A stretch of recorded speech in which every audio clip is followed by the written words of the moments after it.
Constantinople, the Byzantine Empire's capital, was incredibly rich and refined for its era, but it was also a very dangerous place politically, and in this city of total power, even very important people had to tread carefully to avoid falling from grace. In Byzantium, a senator wasn't an independent decision-maker in politics, but instead had to fit into a structure of authority that went all the way to the emperor. Senators were still significant as people who ran things, gave advice, and were symbols of the upper class. Yet their positions relied entirely on the emperor liking them. This caused a continuing conflict between being seen and being careful. To have influence, a senator needed to be considered important, but not so highly regarded as to appear to be wanting to be in charge. Being liked by the public, having firm friends, or lots of money could very easily be taken to mean he might start a revolt. In a place like that, what people thought of you wasn't just about status.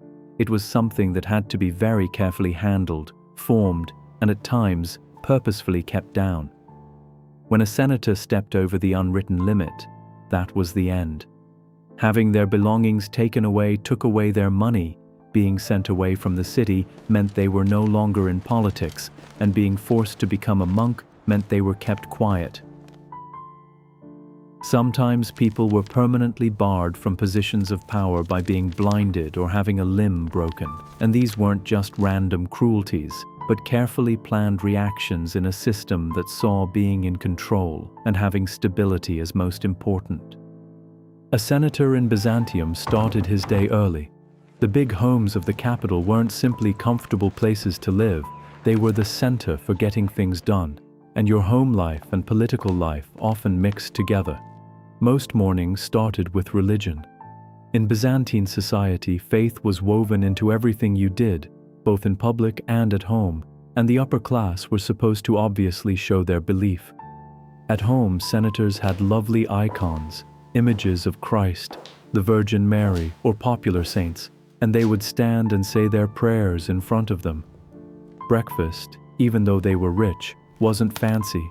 They'd have bread, often dipped in watered-down wine, with olives and cheese.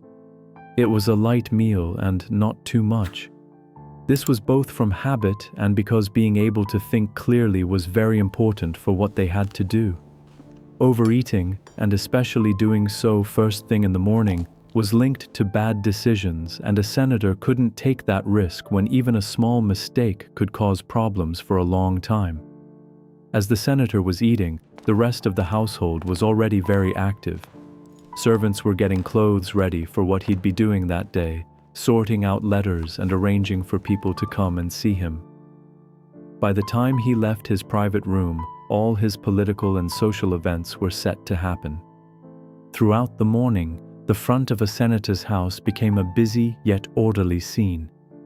Those waiting to get in included fairly low-level government people, people with requests, and those who had a relationship with the senator through who they knew. This everyday event was a way of doing things from old Rome, but changed to fit how Byzantine society worked.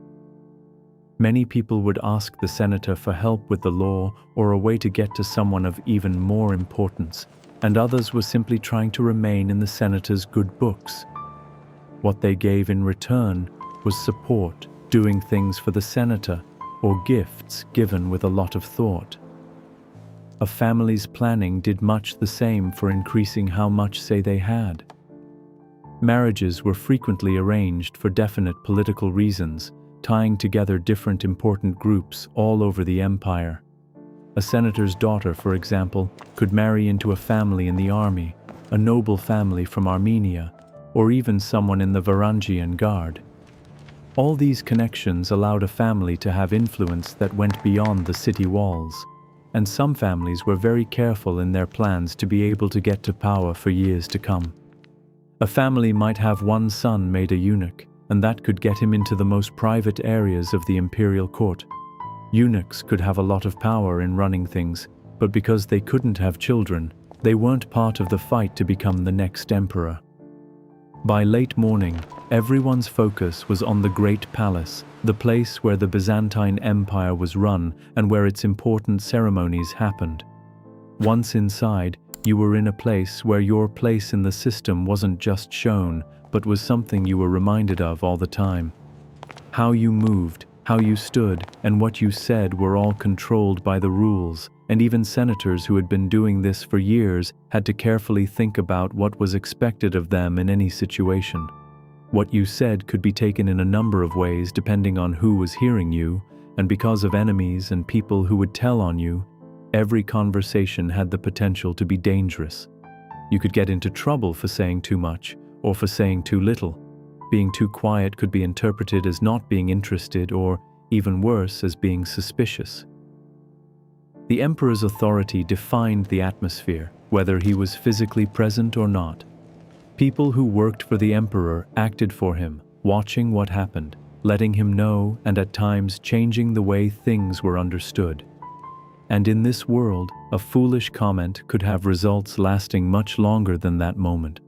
Typically, punishments weren't about quickly taking people's lives, but about getting them out of politics.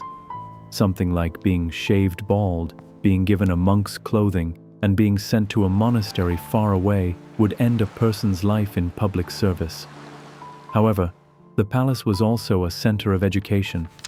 Senators could go through the library, meet with scholars, or be part of debates that put together the ideas of ancient Greek and Roman thinkers with Christian beliefs. This academic environment existed alongside needing to be careful in your politics, so at the palace, being knowledgeable and holding back what you knew had to happen at the same time. The day's rhythm did change a bit by noon, but it didn't actually become slower. Lunch was a much bigger meal than breakfast. Fish was typical, and with it came vegetables, herbs, and dishes with lots of spice, which showed how far the empire's trading routes went. Those special spices weren't just for flavor, they were a quiet way of showing you were rich and had good connections.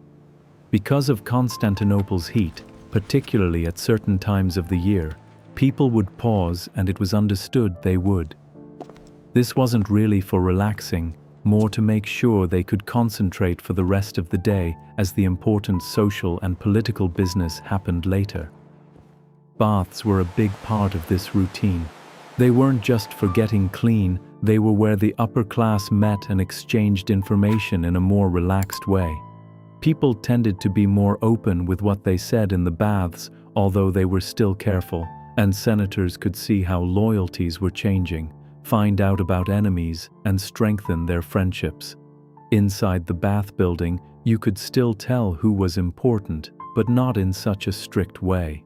This allowed for a more delicate negotiating of power, using conversation instead of showy displays, and figuring out what others were planning was as important as making your own plans clear.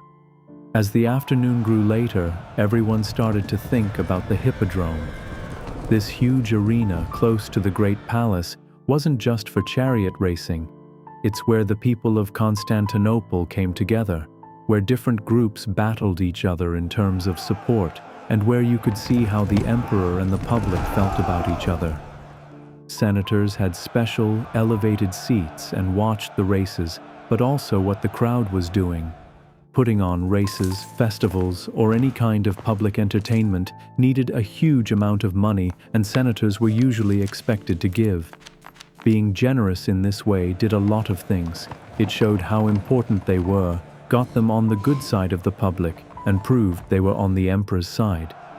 But being seen too much was a problem, as becoming overwhelmingly popular could get you into trouble.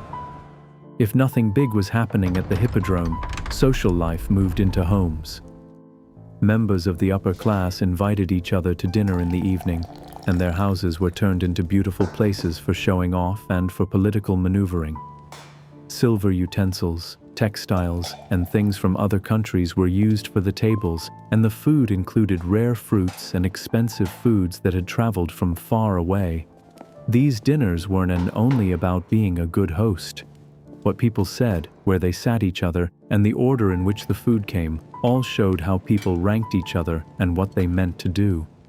They could make friendships stronger, deal with disagreements without anyone else knowing, and change how people were thought of.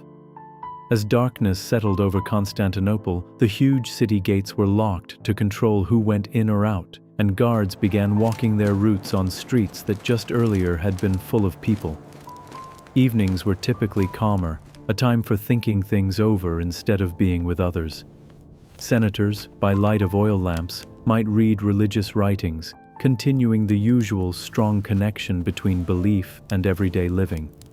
Reading wasn't just something they liked to do, it was a way for the educated upper class of Byzantium to be who they were expected to be.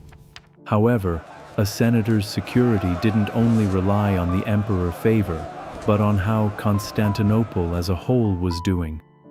Problems with the economy, not enough food or higher taxes could all too quickly cause trouble. At times like those, the richest people were very easy to find and to blame. A grand house, a display of wealth when all was well, could become a magnet for fury when things got bad. The crowds that were amused at the Hippodrome could easily turn on those they thought were causing their troubles. Doors were bolted, staff were on their toes, and nobody could truly relax. In Byzantium, having power gave you both comfort and risk in equal amounts, and at night especially, that careful balance was very easily upset. If you like the video, don't forget to subscribe to the channel. The other videos on the screen might also interest you.